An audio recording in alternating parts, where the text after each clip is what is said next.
குழந்தைகளை அடிக்காமல் வளர்த்தால் அப்பா அம்மாவிற்கு புண்ணியம். அப்பா அம்மாவை வயதான காலத்தில் அடிக்காமல் பார்த்து கொண்டால் குழந்தைகளுக்கு புண்ணியம். இதில் ஒரு உண்மையை சொல்ல போகிறேன். சின்ன வயசில் குழந்தைங்க அப்பா அம்மாவுக்கு அவங்க கீழே தான் வாழுது, அவங்க அரவணைப்பில் தான் சந்தோஷம்.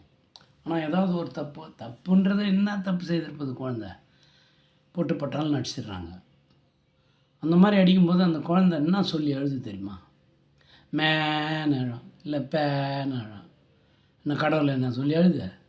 அப்போ உங்கள் பேரே அப்பா பேரையே சொல்லுது, இல்லை அம்மா பேரையே சொல்கிற குழந்தை நீ போட்டு அடிக்கிறன்னா உன்னோடைய மடையும் யாருமே கிடையாது என்னை பொறுத்தவரையில். சரி, நீ கேட்கலாம், நீ அது மாதிரி வேணும். நாங்கள் வளர்த்தோம், அதனால தான் சொல்லிக்கிறோம்.